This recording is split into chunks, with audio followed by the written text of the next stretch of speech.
Throughout my career as a podiatric physician and surgeon, I have become increasingly fascinated by those who demonstrate resilience, determination, persistence, and grace. I have noted in my practice that there are those people who make excuses for not doing the things they need to do, and those people who will do anything it takes to do what they need to do.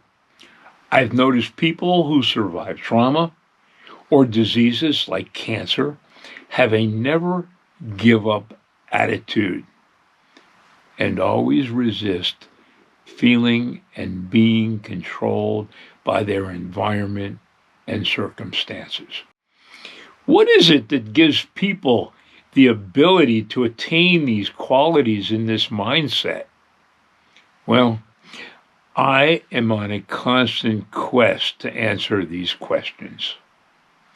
And I believe that if we can answer them, this, my friends, holds the key to living better lives. And so, in keeping with my mission of safeguarding our future generations and offering them ways to build the mental muscle they need to thrive in this crazy world of ours, I offer the wisdom of those that are stellar examples. And in this vein, I would like to introduce you to a brilliant clinical psychologist who teaches us the valuable lessons she learned as a survivor of the Auschwitz concentration camp, all while being a model of grace, beauty, and strength. Here is the eminent Dr. Edith Eger. So just say your name one time for those who don't. I'm Dr. Edith Eger, Eger.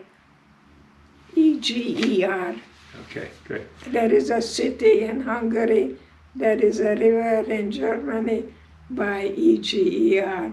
So I'm all over the place, which is very, very good. And I'm very, very appreciative that you do what you do. That can go from generation to generation. Thank you. What are the experiences in life that gave you the resilience and the perseverance that you needed to have to get through what you've had? I have a very wonderful feeling that I am just a little nothing, and I'm in a whole big world and doing what only I can do. I'm unique, I'm one of a kind, and no one ever will replace me when I leave this room.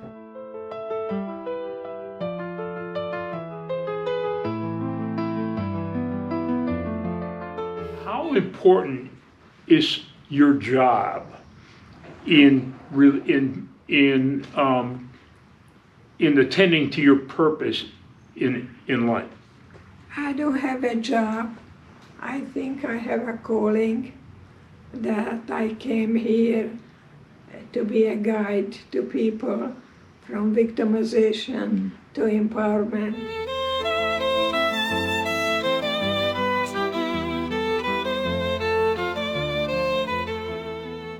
And I hope I can continue doing that as long as I live.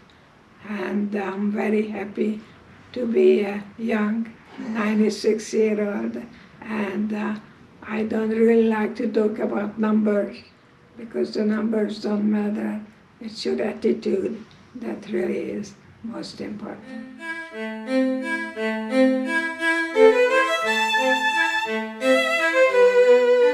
You mentioned the word victimization. Yes. Is it important not to be a victim, to have control over your situation? How do you do that? Well, it's about control and power, you're right. I only have power over my thinking. And if I change my thinking, I can change my life.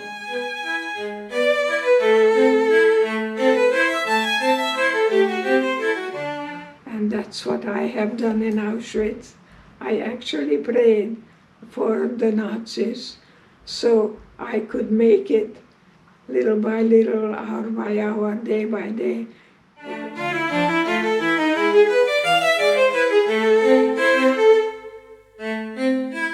Because 4 o'clock in the morning we stood there a couple hours and I didn't know if I ever gonna go back to the barracks. And thank God I'm here today with 3 children, 5 grandchildren, and 7 great grandsons. So to me that's a good revenge to Hitler.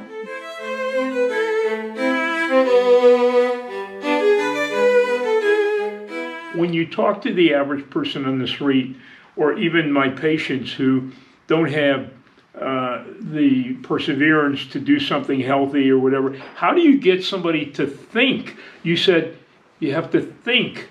How do you change somebody's thinking? Well, I cannot do it myself. I can provide an environment where they can feel any feelings without the fear of being judged.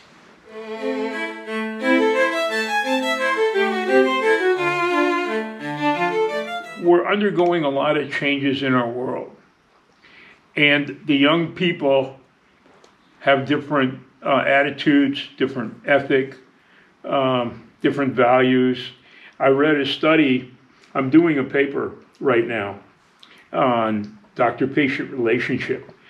And the experts are worried about the doctor-patient relationship because the current medical students, they've done personality tests. They don't have the resilience that they used to have. Now, how worried or what message could you give to those parents or those children growing up? How do we instill the seed in them of this work ethic, of morals, of values? How do we do that? How do we talk to our children?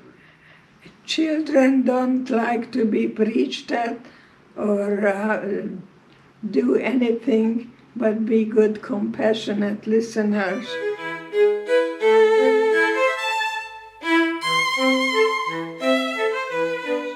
And I think that would be, to me, a good advice, not to preach to the children. You have to, you must, and to be sure that you allow them to develop their own unique personality.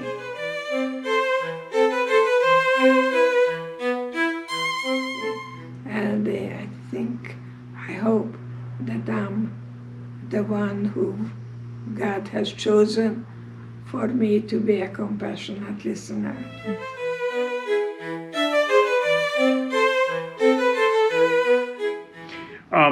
Somebody going through trauma or crisis in their life, whether they're older or they're younger, how do they get through it? What advice can you give them? How do they get out of the trauma in their head? What do they reach for?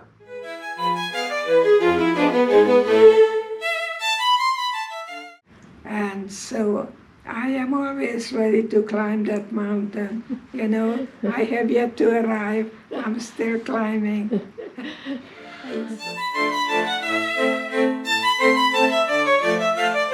So when you see an adversity or when you see a challenge, in other words, I could look at the dark clouds, but I could also look at the sunshine. It's the way you frame things. It's the way you look at things. You know. When I speak at churches, I talk about Jesus, who was a Jewish boy and became a rabbi, and he also died as a rabbi. And I think he said, love thy neighbor as thyself. He didn't say, love thy neighbor better than yourself. So self-love is self-care. It's not narcissistic.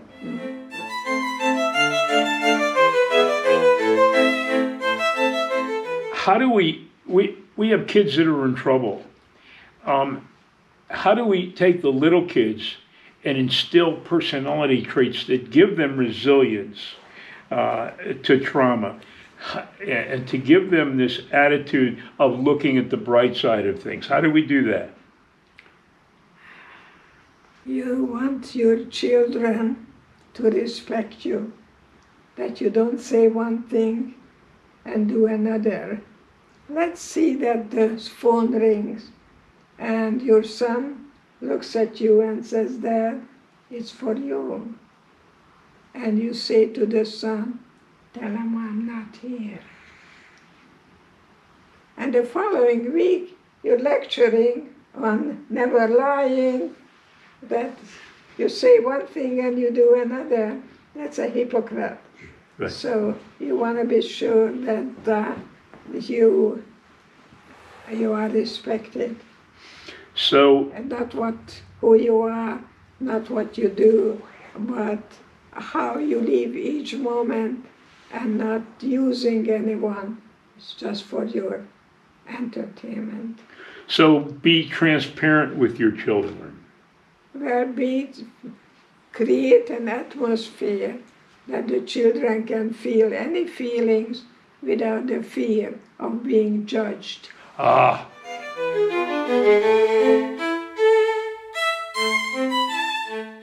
And without the fear of communicating that to you. You want them to be able to communicate. Yes, I can say to my child, "I know you're going to be angry, but I'm going to tell you right now."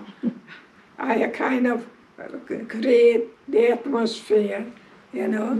I'm going to say to my child, "You know what, America is very external. You have to look pretty, you have to really wear certain kinds of clothes, and I can buy you certain kind, but we don't live in a certain street, and I'm not able to really provide that many of the children parents are, We are immigrants, we work hard, and going to school, we do everything later. So I think it's important to be as honest as you can.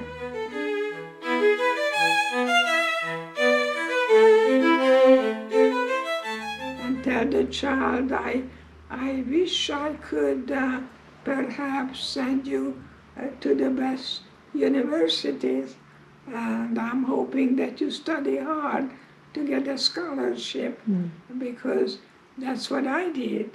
I got a scholarship. I think it's important to want what you think is gonna be benefiting not just you, but the whole world.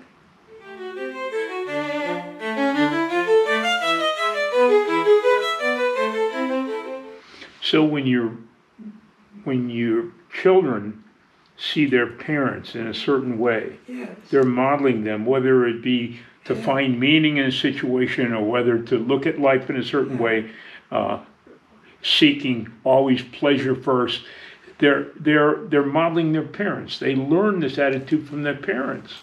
Existential, yes. It's very existential, and it's very important that you rehearse. Richard Burton didn't do Hamlet overnight.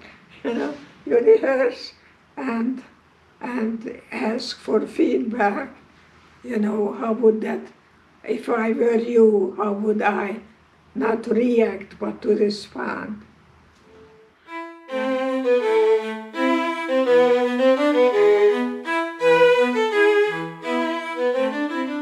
Is there a way? I know that in your practice, you wanted people to find meaning in any situation. What was what was your method of doing that? You meet them where they are and treat them as if they were what they're capable of becoming. Wow. And then they rise to the occasion.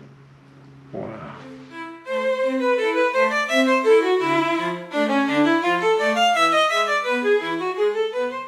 I see a moral and ethical decline in in this country. Am I just imagining it? Is it really happening? Is it part of evolution?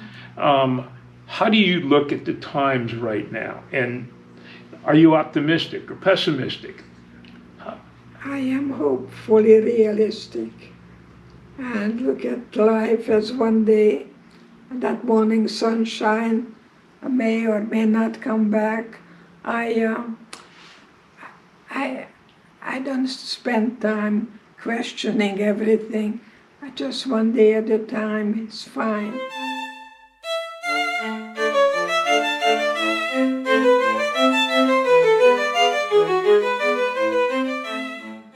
4 o'clock in the morning when we stood outside, I didn't know whether I ever gonna make it a day or not.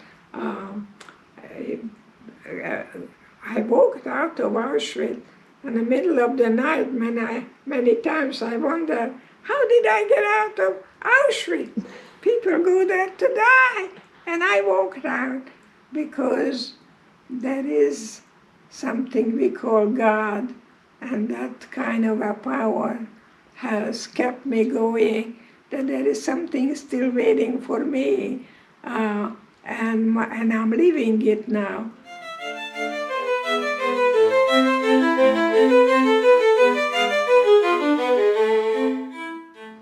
So I can tell people what I have been experiencing, so we can take it from generation to generation. I love that.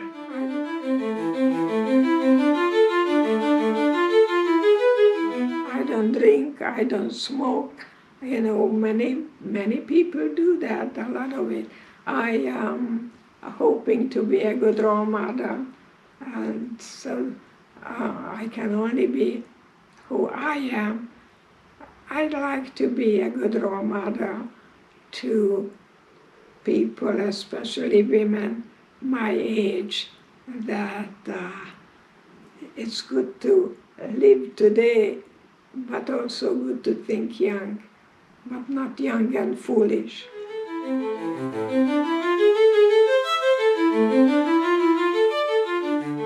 So if a man asks me how old I am, I would never do that. I'm gonna say, take me home, please. Age doesn't matter, right? It's just a number. Just So was that the most influential part of your life when you were in the camps? right now, I could lie in bed, eat bonbons, and reading a very interesting novel, and I'm choosing to be you. I'm so honored. You have no idea how honored I am. Okay. Very much so. Because a human being to me is the most important experience, because we can exchange ideas.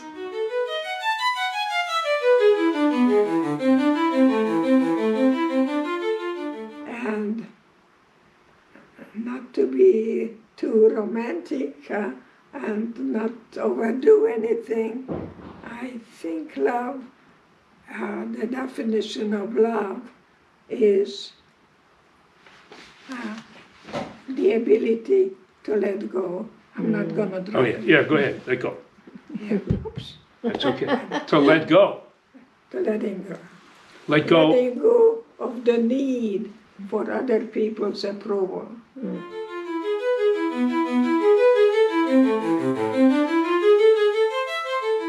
I picture it a different way. I have myself in recent years let go of my ego, because it's not me that's important. It's what I do in my life is important. So you say it's important. Everything is important because the past is in the present. So don't run away, because you learned a lot. You could have died, you know, and you didn't.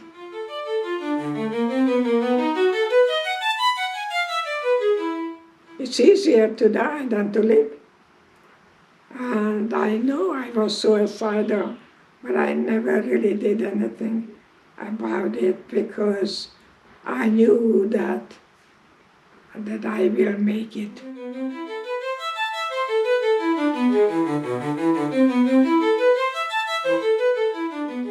I will make life as meaningful to me as possible. So that's why I tell everyone, write a book, write a book.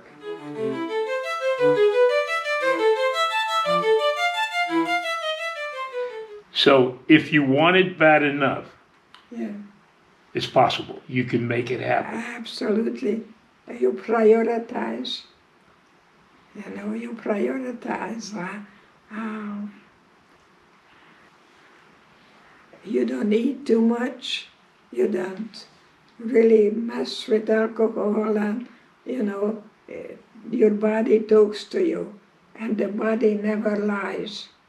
And which reminds me, I think people know inside their head what is good, and you never lie. We don't listen to our inner voice. I'm thinking that's what you're saying. I am saying that, and it's very important that the body is talking to us, and we better listen. And the mind. And the mind, yes.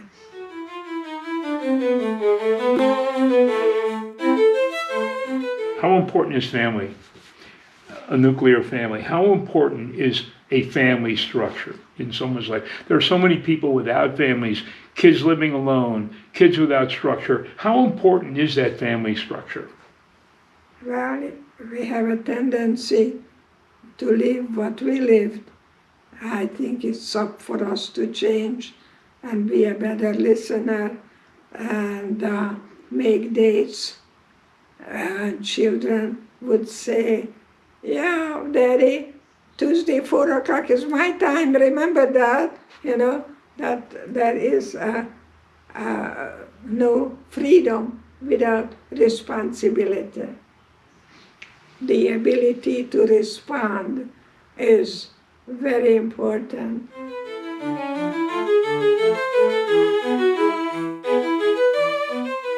And of course, Mom and Dad hopefully have a happy marriage. But when they don't, many times the child doesn't know who to listen to first, and it's a chaos. So hopefully you can practice the family inside you, look at it and see how you parent yourself.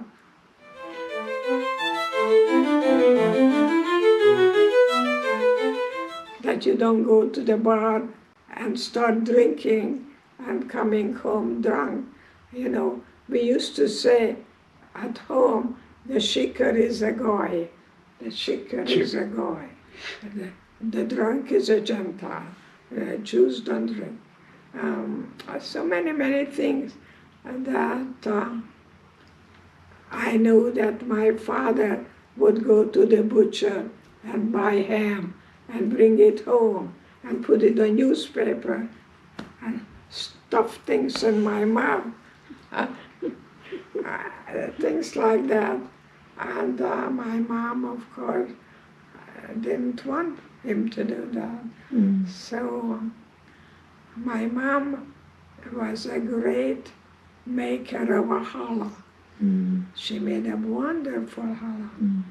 And she made this wonderful pasta for the chicken soup. Oh, sounds good. Delicious. And chopped liver. Delicious. I could taste it myself. Yeah. If I make some, I'll give you some. Tell me more about writing. You said you emphasized writing a book. Tell me more about why that's important to you. Well, what you take off and you shake it out like a mop is going to maybe be on your grandchildren's living room table. Nice. Keep doing it, yes.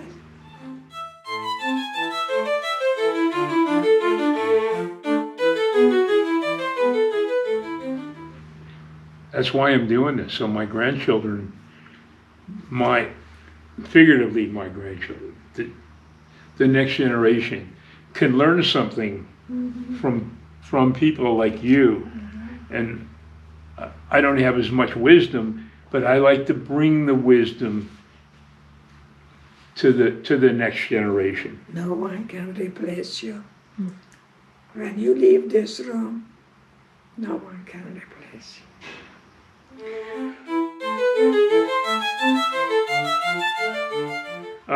What is your most important message that you want to get out in this world? What is the most important thing you could say to you? Be your true self.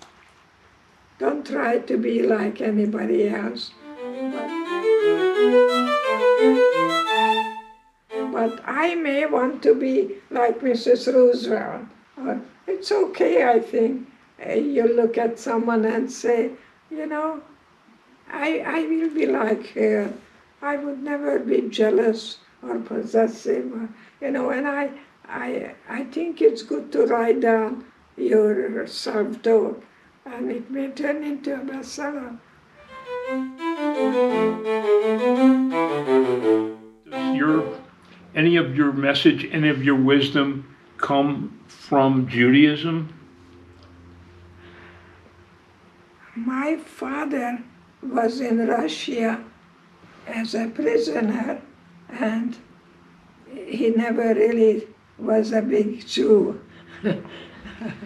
But we did have Orthodox, and we were the opposite of the Orthodox. Yeah, right. In whatever religion, there's a lot of wisdom coming down from the Bible. I'm just wondering if that inspires you at all. I think it's a good piece of literature, and everybody could have a book club and Books. organize one. Passing the thoughts from me to you, a book, so your grandchildren theoretically can pick it up. Exactly. What you brag on yourself a little bit, what you've accomplished, who you studied under. I think my mother always told me, go to the head, don't go to the foot, you know. So I always try to pick the kind of people that I respect and look up to. And Viktor Frankl, of course, was my mentor. And but when people came from Kansas or somewhere in America, and they saved all the money so they can meet Viktor Frankl, that man talked German to other people in German. I said, shut up. Come on. I love it. You speak English. Don't, you know, they don't speak German. And you do that all the time anyway. So I told them to talk to the people who saved their savings to go and be with Viktor Frankl. Yes. Yeah. What is important for the children to have the desire to make a difference and maybe write something down that I could be maybe taught in schools.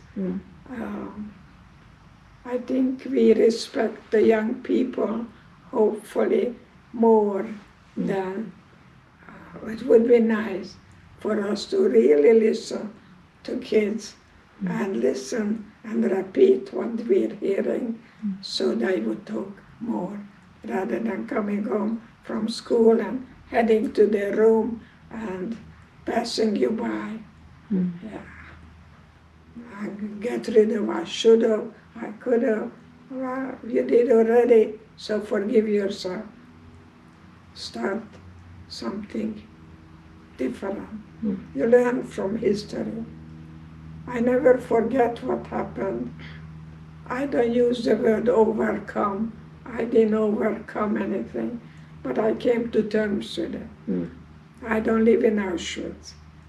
Yes. I live here. I'm talking to you. Yes. I live in the present. Take responsibility with freedom. Otherwise, you have anarchy.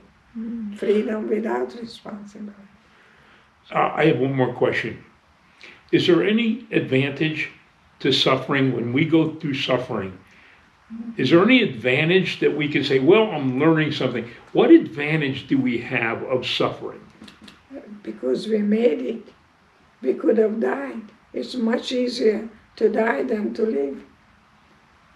I think it's very important to be our own good parents and teachers. That we look in the mirror in the morning and I love me. Suffering can make you stronger then. It makes you stronger. For sure, I can testify. I'm not a weak woman. I'm so appreciative of you giving us your soul. Not your time, not just your time, but your soul.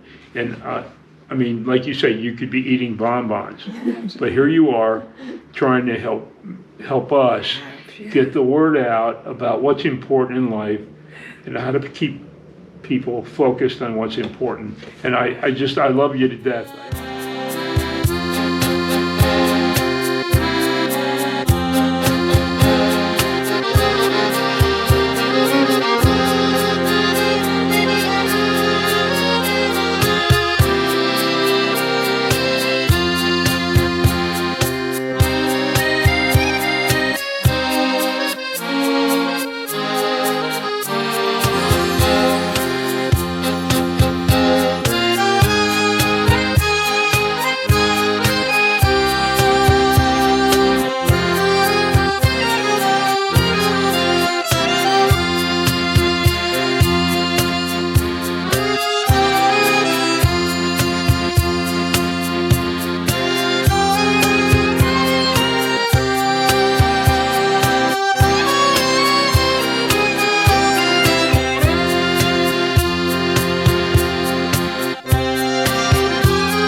In a world where you need to be strong, you just keep going on, keep going on.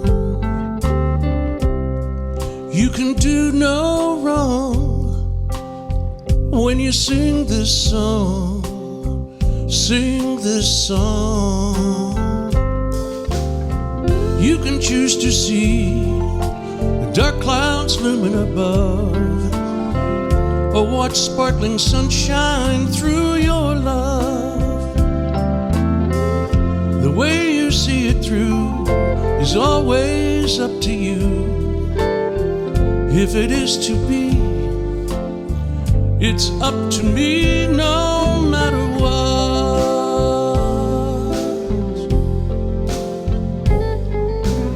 Happy birthday to you. Happy birthday to you. Happy birthday, dear Edie. Happy birthday to you. And many, many more. Very good. At least. May all your birthday wishes come true. Happy birthday, madam. Edie, I always ask people for words of wisdom when they blow out the candles. I ask everybody, what are your words of wisdom?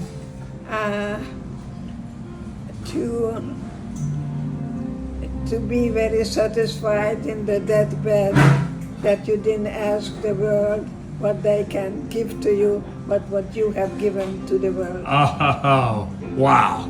That's all I can say. Beautiful. Yes. Give it all you've got, no matter what. You give it all